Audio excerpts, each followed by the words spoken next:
Good morning, and thanks for being here, and welcome to this session which title is Market Externalities, Structural Instabilities, and War.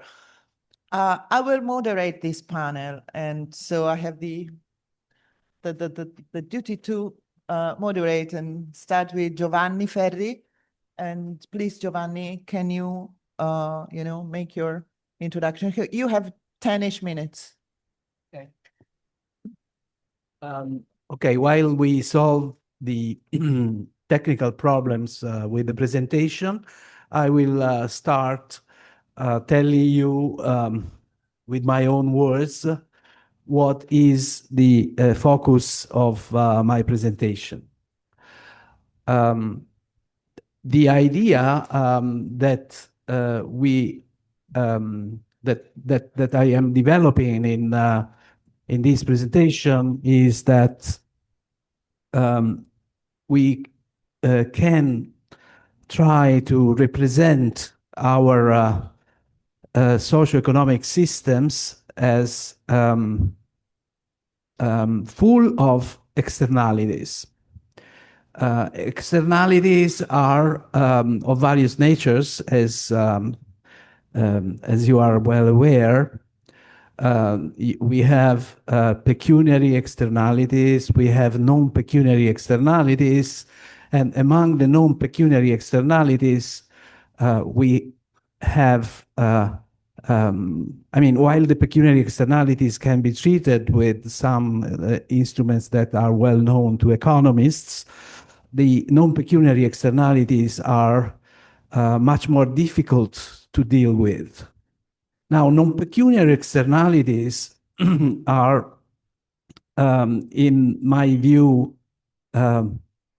prevailing with respect to pecuniary externalities.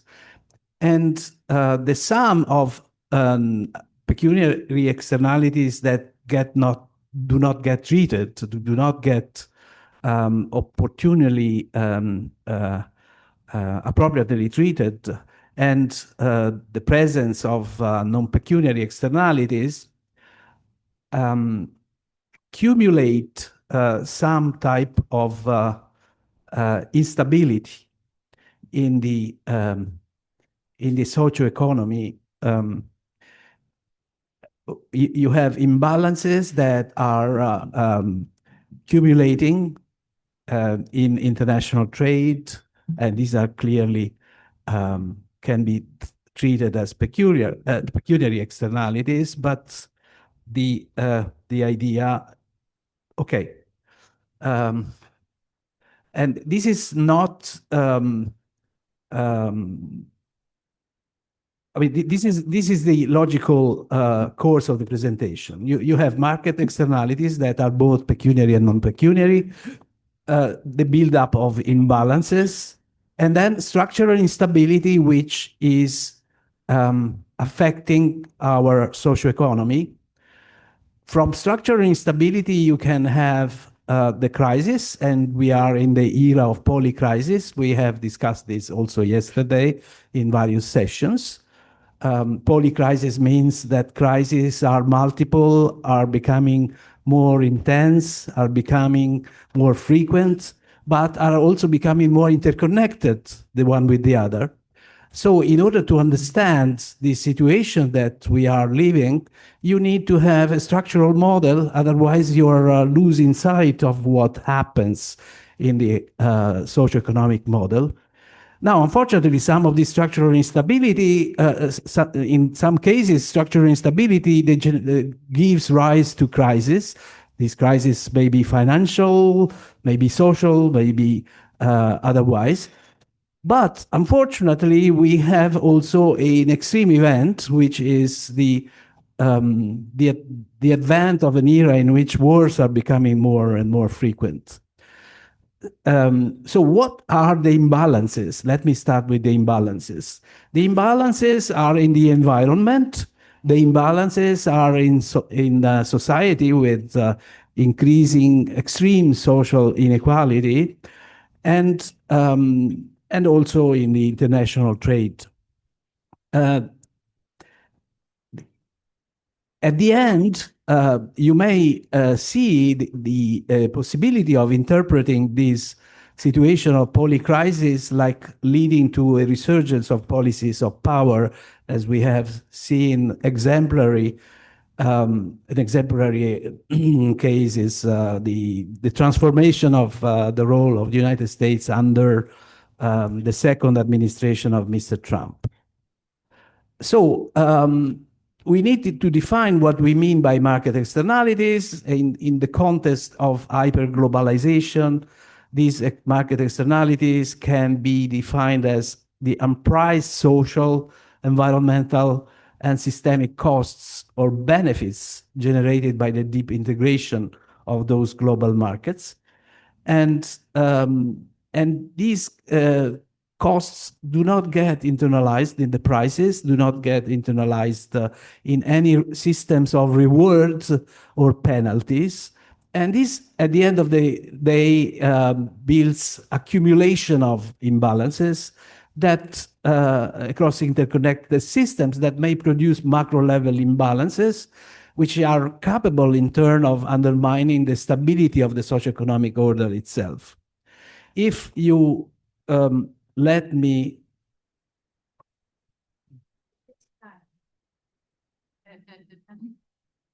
I get another type of externality here. Okay. So if we want to exemplify like environmental externalities, outsources production to regions with lax environmental standards, social externalities, offshoring that leads to wage stagnation, and middle-class erosion in OECD countries, financial externalities, sudden stops and contagion, like the Asian crisis or the global financial crisis, trade externalities, the US structural trade deficit, and on the other hand, the surpluses, the structural surpluses, institutional governance externalities, tax avoidance by multinationals through global supply chains. And these unavoidably lead to a degradation and the build-up of imbalances. So markets globalized faster than governance. Prices fail to signal social and ecological scarcity for those externalities that are pecuniary, certainly.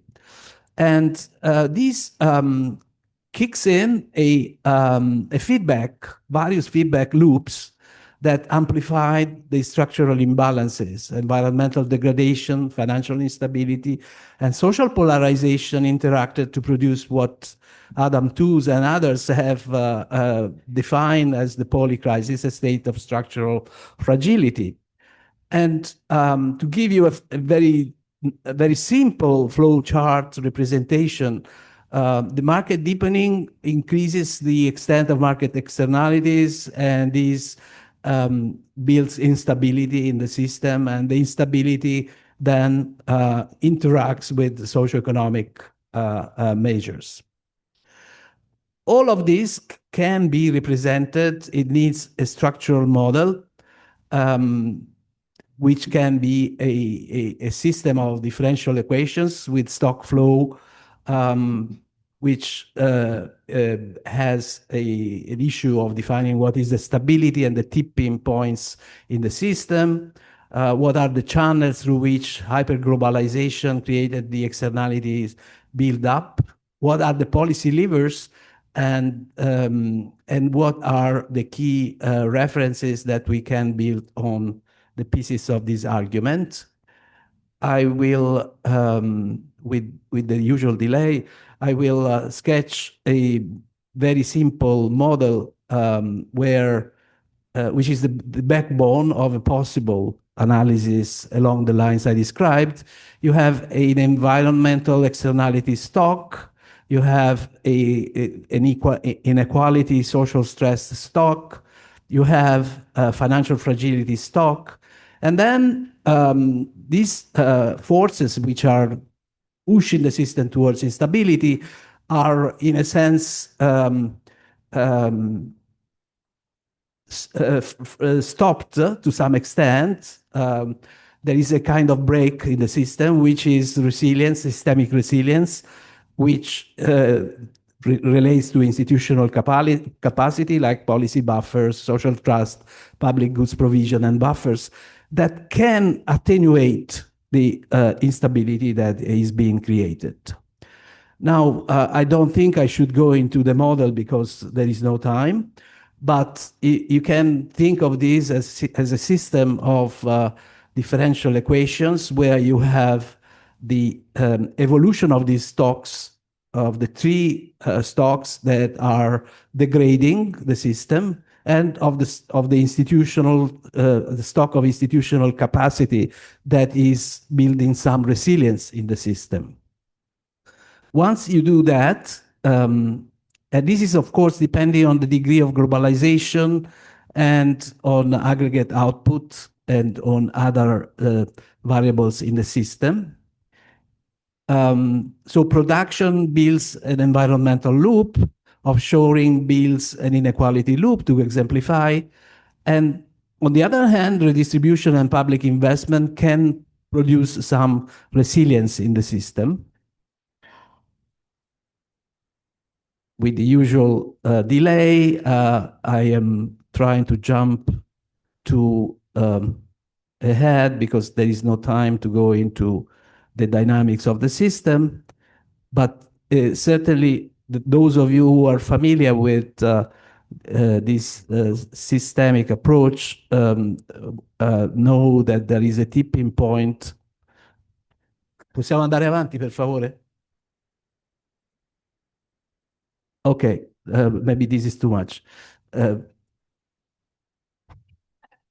Okay, so the structural instability and the tipping, what is the intuition, the interpretation from this reduced environmental channel combining environmental and resilience interpretation? I provide that, but I don't have time to go into that. And so there is a tipping condition. At the end, in the last slide of this presentation, my project focuses on the disruption of the socioeconomic order that we have been witnessing recently in the recent decades, and tries to identify the origin of that disruption back to various types of market externalities. They are both price and non-price externalities. And the idea, the canvas of the poly crisis helps us elucidate how the crises have become systemic. In turn, we suggest adopting policy actions aimed at re-embedding markets in social norms and state regulation, along what was theorized 80 years ago by Karl Polanyi in his great masterpiece, The Great Transformation. Thank you.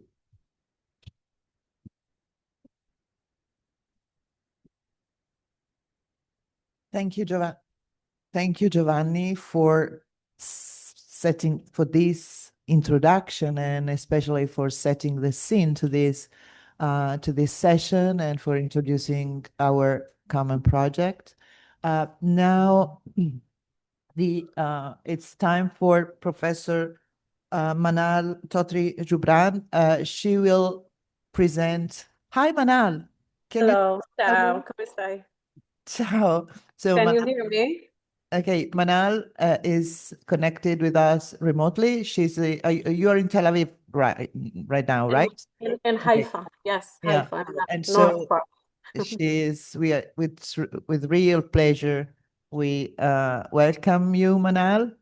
And Manal will give us a perspective of one of the social externalities, of course, one of the most severe social externalities that are currently happening in the Israeli-Gaza war, which is related to enemization versus solidarity. So we are in the social externality arena, let's say, a space. So I do not want to use much time. And Manal, the floor is yours. Thank you and welcome.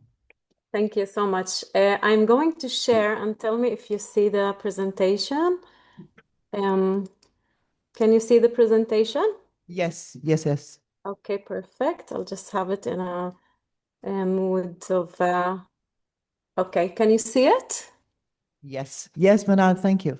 Okay, perfect. Okay, so thank you very much for the invitation. I'm so sorry that I can't be with you. I am currently in the war zone, and you know, traveling is a bit problematic nowadays. So, but I'm really happy to be with you. So I'm going to present. I'm a constitutional law scholar, but I do kind of a combination between constitutional law and law and society to understand how law affects society and how society affects the law. And in the recent years, during the past 3 years of war, I've been more and more interested in how the concept of minimization and solidarity kind of interact between each other. And I'm taking the case of the Palestinian citizens of Israel as my test case that I will present in a minute. I don't know how many of you know, but there are 10 million people within Israel, within the green line. It's very problematic to talk about within Israel because there's no borders and Israel keeps expanding from the north and from the south. But when I talk about Israel, I kind of talk about within the green light, so I exclude the occupied territories. And within the 10 million, there's 2 million Palestinian citizens of Israel who are 20% of the state. I am part of them. And so some of my kind of scholarly story also is based on my my experience within these 3 years. So can you see that I'm shifting the slides? Are the slides moving? Yes? Yes? Yes, Okay. yes, Manal, Perfect. thank you. Okay, great. So what is minimization? So minimization is a framework, it's a theoretical framework that has been developed by the German legal scholar Gunther Jacobs. And he talks about this process of framing individuals or groups as internal enemies. Another conception is enemies within. Okay, and this is being done among others through criminal law, but specifically in the last 2 decades within counter-terror laws that are meant to prevent terror attacks in different parts of the world. Now, this counter-terror laws kind of are produced through security discourse and emergency governance, in a sense that in the name of security and in the name of emergency governance, a lot of things can be justified within these laws. What are the things that can be justified? So we're talking about exceptional measures of surveillance, for example. It can be also digital surveillance. We're talking about exclusion. We're talking about criminalization on the basis of preventive logic. And this is the most important thing here. I don't know how many of you are familiar or know these basic kind of rules of criminal law. You get indicted and you get convicted only if you do something wrong, right? But the enemy penology legal framework is all about intervention even before proving harm. So even if you don't do anything wrong, if you don't have any, you don't do any harm, you can still be criminalized within these within this framework. And this eventually kind of weakens the safeguards and the rule of law. And what I'm more interested in is how, because I'm not a criminal lawyer, a scholar, I'm more a constitutional lawyer. So I'm more interested in how all of this limits the right of freedom of speech of which group and which discourse. So this is the general framework, and I wanted to delve in what's happening in Israel. So just to give you kind of a background, how does I don't know how many of you have visited Israel in the past 3 years, but this is how the public sphere looks like in Israel.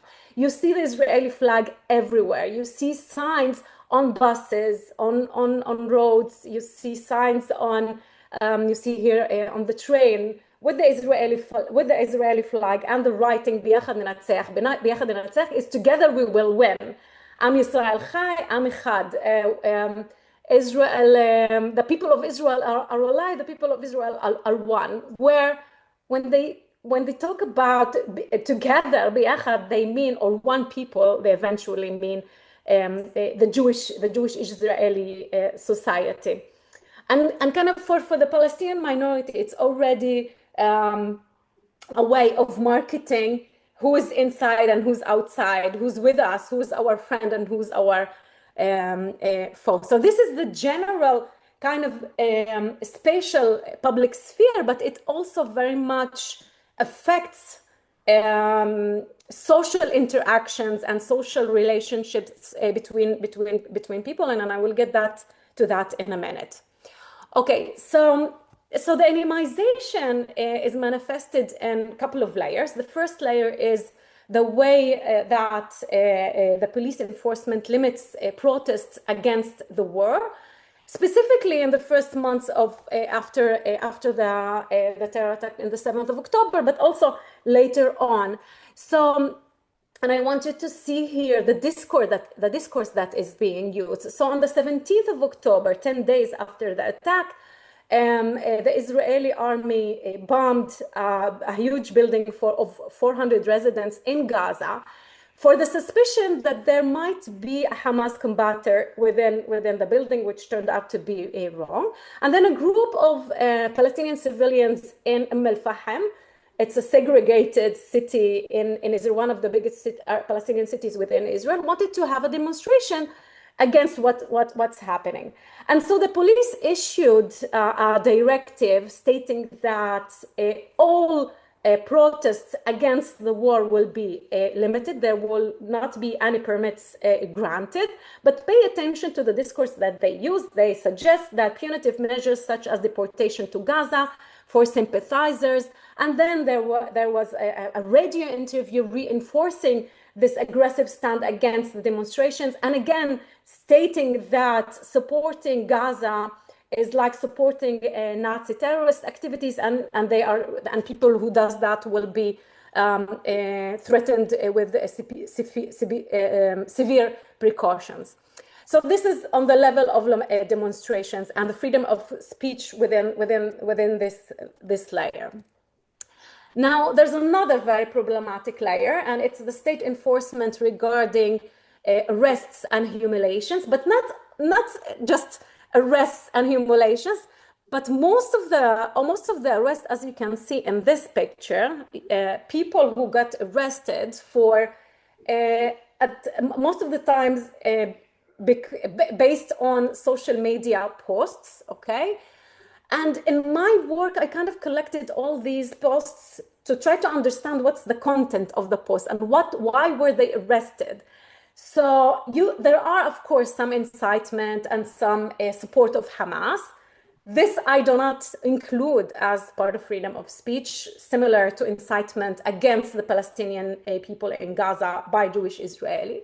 But the interesting thing here is that people are being animized, are being categorized as enemies only for paying solidarity with Gaza, or in some cases of doing nothing. For example, the woman with the hijab and the Israeli flag behind her. And by the way, this is the way all of the arrests are documented and publicly also published in all medias for people to understand. If you want to pay solidarity with Gaza, be aware what's going to happen.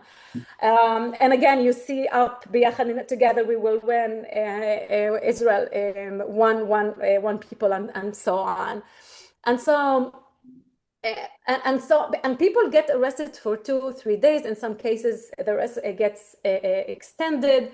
People for posting posts or for pictures of children in Gaza, or having, for example, signs in demonstrations of children in Gaza, or the destruction in Gaza, and so on. So this is the second level. And another thing that we should pay attention is that, on the other hand, there's no arrests, nor interrogations, nor detentions, nor any other criminalization against Jewish citizens for clear incitement regarding terror. Here I have a picture of an MK, member of the Knesset, member of the Israeli parliament from the Likud party, who states, so we don't have any interest in harming innocent people in Gaza. The problem is that there's no innocent people in Gaza. It's your other, the son of or the cousin of a Hamas combatant. So, but this would indicate or prove that there's selective enforcement against solidarity with Gaza. The other level, and here I get to the social level, we have also this concept of minimization beyond the state. So after the attack, a lot of academic institutions issued letters to their students and to their professor, kind of warning them not of what's going to happen. There was also a letter that was issued by the Minister of Education stating that every university has to report for the Council of Higher Education, also for the police, of any incitement. And again, the problem here is that incitement within the Israeli context is being interpreted as even solidarity with Gaza, even just posting a sentence from the Quran or just a prayer could be interpreted as incitement for terror. We also see that there's a shift in the public opinion in Israel, even in liberal sides who support censoring sympathy with Gaza. And this also shows a kind of a decline in the commitment to freedom of speech. We have also a lot of persecutions within the working spaces. People are being persecuted within hospitals, for example, private clinics, and so on. And I will give you just an example, the right one with the flag of La ilaha illallah, it's the flag of Saudi, but you see on the bottom a dove. This is a profile picture of a doctor from 2021, and he was expelled from his job as a manager of the extensive care in the center part of Israel. The next picture here it's a group in Telegram. It's called the Nazi Hunters, and it was kind of created by these private people. You can see how many people are subscribed in it. What they do is that they hunt people. They simply monitor posts posted by the Palestinian minority, and then they have a screenshot of all these posts and they send it to the police. We have also a lot of demonstrations, for example, against people who live I live in Haifa, which is a mixed city where Jews and Palestinians live side by side. So we have also a lot of practices that are meant to limit or to remark the border of who is inside and who's outside. And I'm concluding to be right on time. Okay, so my conclusion is that the process of minimization that is being produced in Israel causes social and political exclusion. It also affects the experience of the Palestinian citizens who experience surveillance. They experience myself. I'm very afraid to post. Well, I think a million times before I post a post in the social media, even very unharmful posts, innocent but very painful posts regarding what's happening in Gaza. And so you see also further erosion of civic belonging within the civil society in general, and of course a chilling effect on political expression and on a simple expression of sympathy and solidarity with your people. So my conclusion is that all of this process brings us, and this is if we want to connect to the concept of their conference, this is a very important repercussion or implication of the word that gets neglected because it's not kind of a direct implication or a direct result. What we learned from all this is that you simply need to stay silent. Thank you.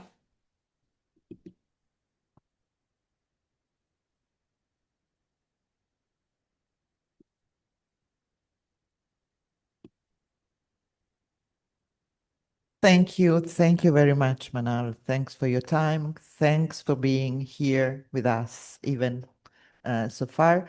So I would start to talk with you, but we do not have time. So without any further delay, I give the floor to the next speaker, Professor Kenneth Amaeshi. Kenneth is Professor of Sustainable Finance at the University of Edinburgh and the European University Institute in Florence.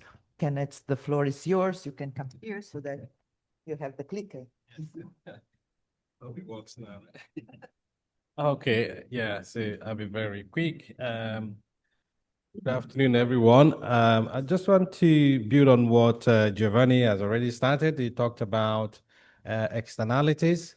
So I want to see how I can contribute to that conversation from a sustainable finance perspective. He talked about actors and how finance has been globalized and it becomes quite difficult to govern because national systems are incapable of doing that. So when we hear about sustainable finance these days, we normally think of one thing, maybe the climate or green issues. But I want us to go beyond that and see sustainable finance more as a way of managing externalities. For economics, externalities are things you understand. As a word, you understand it very well. But if you take it to an average person in organization, they sometimes struggle with it. So one way to simplify it is to focus on impacts. Organizations create impacts, both positive and negative impacts, and managers tend to understand that very well. So if a company uses solar energy, they minimize the impact on the environment. If an organization recycles, it also reduces the impact on raw materials. But if an organization contributes to a social project, it contributes also to positive impact. So if you put it in that context, organizations understand them. So the question then is, if we are to, the question is, how can sustainable finance be part of this solution? My argument is that sustainable finance, if you look at it in terms of how to address positive and negative impacts, then the question is, how can money or finance support that agenda? And that's the argument I'm making today, that the market in itself has externalities. The market produces externalities, right? So because the market can't internalize. So sustainable finance is one way of internalizing the externalities created by markets. So, and this can be in terms of addressing information asymmetry, addressing unemployment issues, and so on and so forth. So sustainable finance is not just about the environment or climate change, because that's often what people think about when they hear about sustainable finance. It's about climate finance. But moving away from that narrow understanding of sustainable finance to one that is broad enough to accommodate the challenges of market failure. Markets fail, and there are different ways of thinking about markets anyway. Markets can be political projects. Markets can also be moral spaces. Markets can be calculative devices. Markets can be spaces for exchange of goods and services. But for things to flow in the market space, they need to be in particular form. They have to be quantifiable, they have to be priced, and they have to travel in terms of the networks required of them. So it's part of the externalities, right? Yeah, so yeah, I've said most of the things I want to say anyway. So if you continue to okay, gradually. So I was drawing from impact and how organizations manage impact. So I won't repeat all these things. My slides I will share. But the point I wanted to make is that sustainable finance in itself is implicated in market. But if, as I said, what markets are, markets exchange mechanisms, as I've said, markets as allocation mechanisms, but markets also as politics, because sometimes we take that for granted.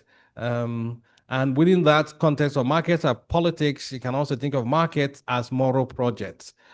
So all the conversation around fair trade, inequality, some of the externalities you mentioned are associated with the moral dimension of it. Markets as freedom, markets as ideologies. So if you think of what is happening in the US or in Europe, and you know, these are often driven by different perspectives.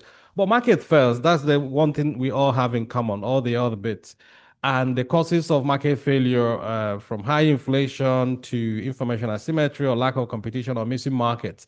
So the question might be, how can sustainable finance help to fill these gaps? So a well-functioning market is one that is competitive, but at the same time maximizes total social welfare. Sometimes this is often forgotten in the conversation about markets. So that's, for me, the link between market failure or market and then sustainable finance. So arguably, you can say that unsustainability is a form of market failure. And if you think of it in the economics of war, because there are beneficiaries here. So you think a thought of war as externalities, right? Negative impact, but there are also people who benefit from war. Some companies that are benefiting as we speak because their products and services are needed. So how then do you treat that as externalities or negative impact when some people think they are benefiting from it positively? You also have a lot of, in terms of implication for sustainable finance, how should wars be funded? Who funds what? And are financial institutions also funding those companies that are into war equipment and machinery, right? So should sustainable finance support them as any other business? Sorry, I don't know why this is not showing properly, but it's part of the problem. So in terms of the final thought, my key argument is to say that sustainable finance can help to address market externalities, and in the process, it will reduce wars, right? Because if externalities lead to structural instability, which will cause problems. So if we address these externalities, we address war, and also think of how we can redirect finance to peaceful purposes. Peace in itself, although people say that peace is not the absence of war, but then if you start to think of peace in a particular way, and how finance can be part of that agenda, it can also help shape sustainable finance beyond the environmental and climate issues. So I stop here now. Thanks for listening.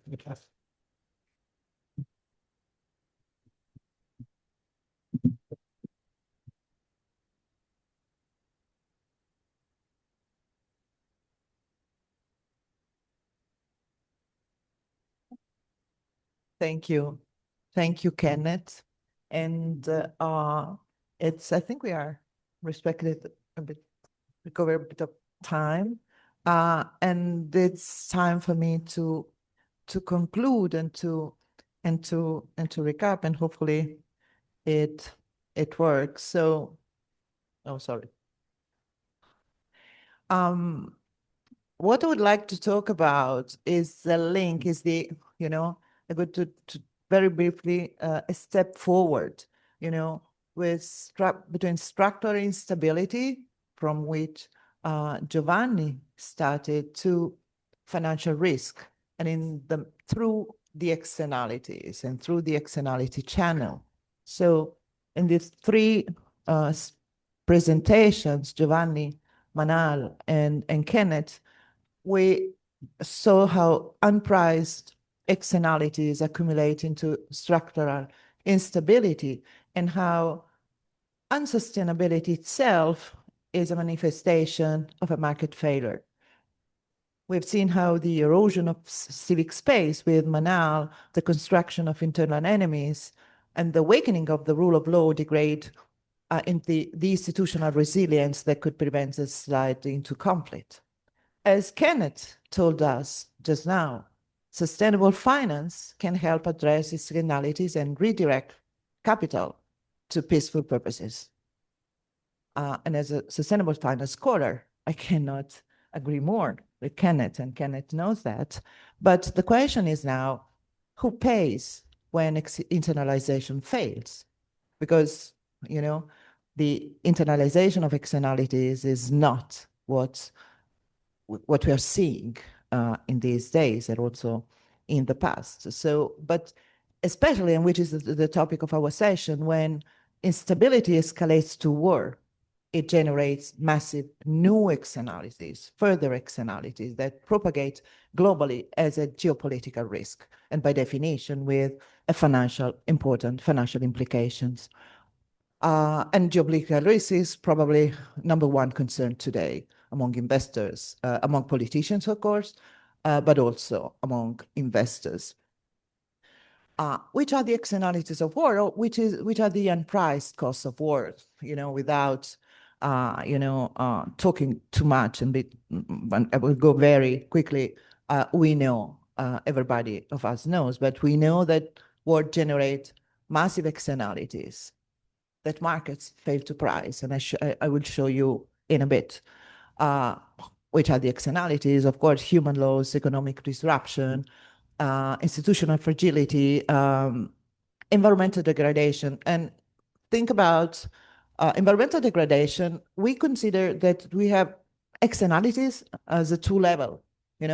Of course, loss of biodiversity is one of the major, most important externalities, but there is also an indirect externality. Think about the fact that war and energy transition compete for the same natural resources.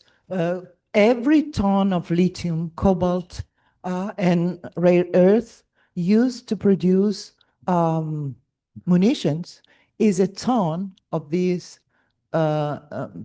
materials lost for the energy transition, which would have a positive impact and a positive externalities for the climate change, solution, which is the paradox of performance. The paradox of performance, as Giovanni mentioned, the failure of the market pricing, also Kenneth, markets failed to price, or better, they do not price externalities. Look at this graph. The graph shows the trend, the index of the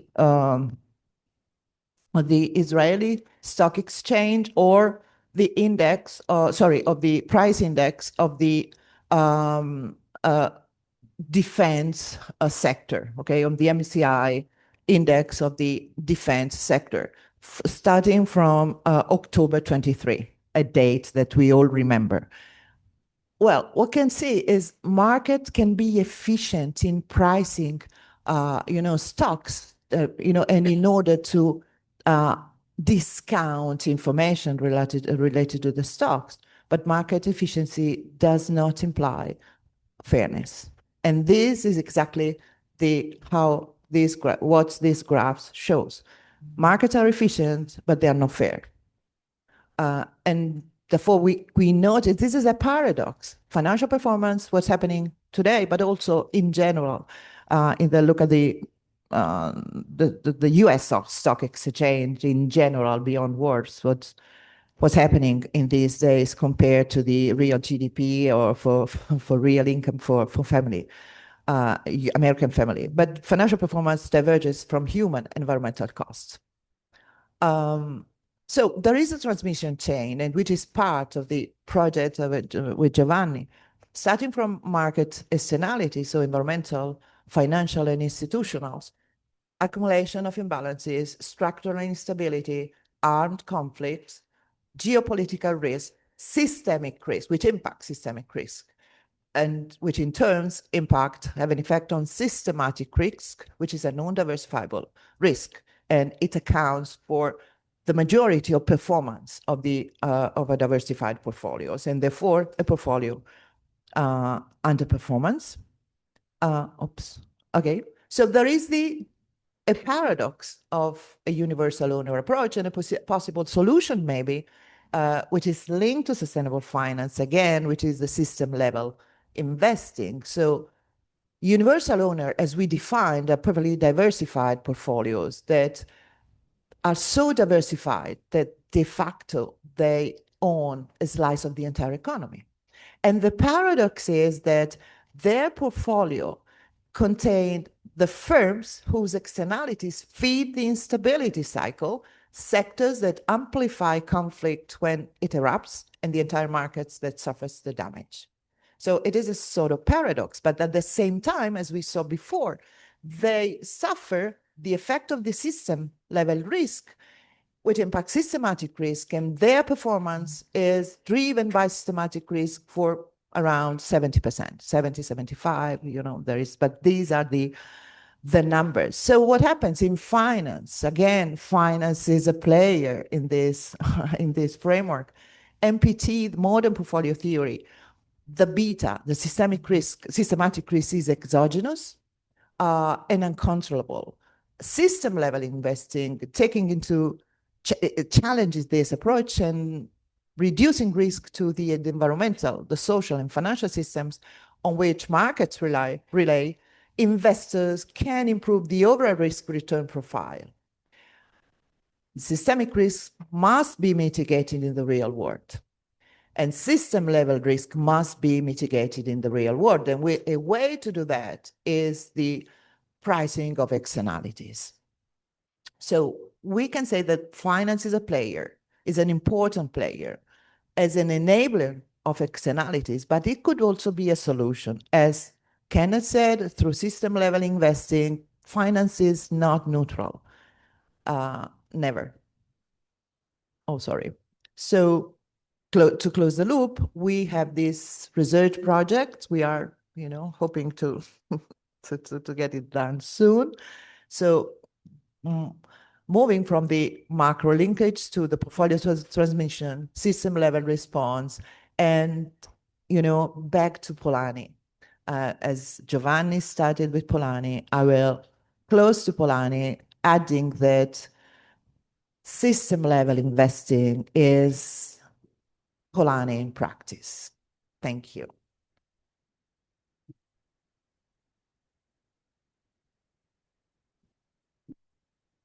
Okay, I think we are 1 minute for Q&A or? for a session. Okay. So no time for Q&A. Only one Q&A.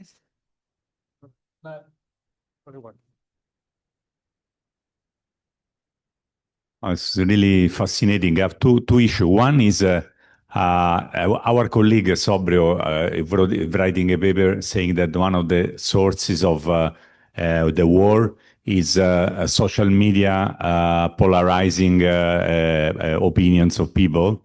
And he suggests, I mean, it's a very rough but paradoxical thing to create a tax, a Pigouvian tax on likes. He said because likes, they create toxic effects, and so if you tax them, there's not a perverse incentive to polarize idea in order to have more engagement, as you know what Musk says. And the other things I was thinking is what, I mean, I think the fascinating line of research of yours is that sustainable investment funds, in some sense, can have an effect in reducing systemic risk if they select stocks, based on, for example, they sort out war stocks, or they select into investable portfolio only companies with a high social and environmental return. So they have exclusion criteria that can lead to the reduction of the systemic risk.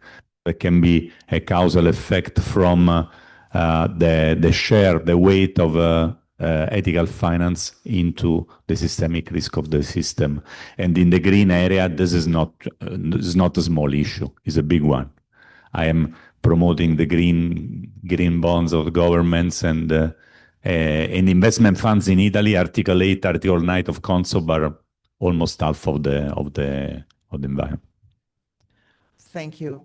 Thank you very much for your question. I will answer to the second question and then give yes and no related to the sustainable funds and sustainable funds. Yes, I agree. There is one issue, is that the exclusion, I totally agree that when we talk in terms of sustainable finance now, we need to go back to the origin, maybe, in terms of socially responsible finance. So I think in this, Kenneth and myself, and I agree, sustainable finance is a finance for impact. After the period of ESG finance, which is just an ESG adjusted mean variance, just finance, pure finance.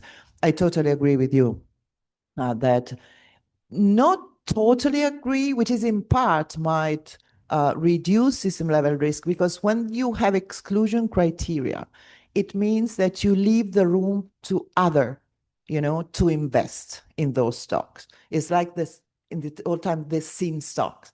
So it is not very, probably the only way is to have, it probably is a dream to have markets that price stocks using a sort of integrated value approach. It is, and we are working on that, but we have time maybe later to talk about this.